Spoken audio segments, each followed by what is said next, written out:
In times of uncertainty, when I'm getting distracted or frazzled or just finding myself at effect of all of that noise that's going on in my business, the wider world, there's one meditation that I always come back to, which is lion mind.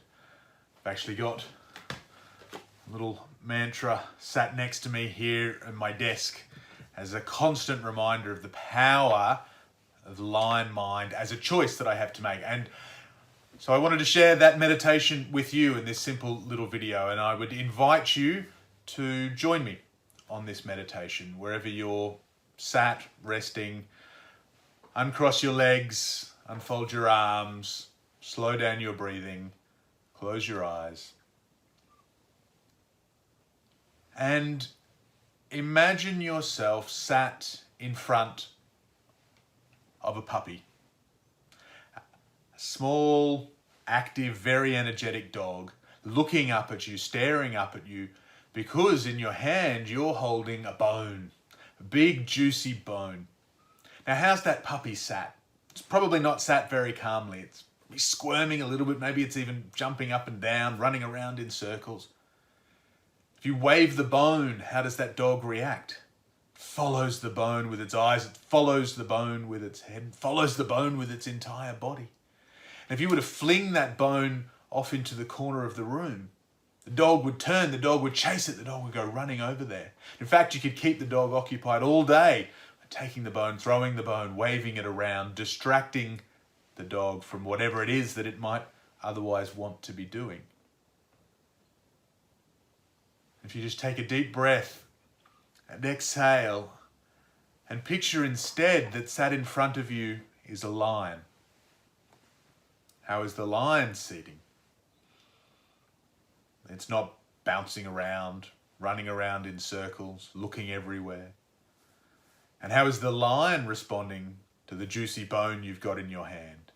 It's aware that it's there, it's not ignorant of the bone, and it's not changing its posture, its life based on the bone. In fact, it may be more interested in you, the giant bag of bones sat in front of it.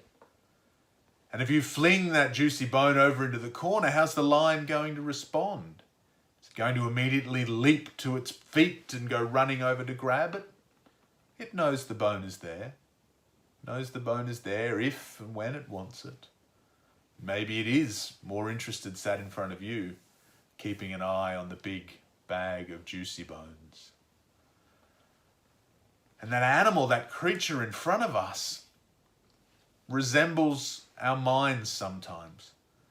It's very easy to find ourselves with the puppy mind, the dog mind, bouncing around, chasing the bone off into the corner of the room, whether we actually are hungry or not.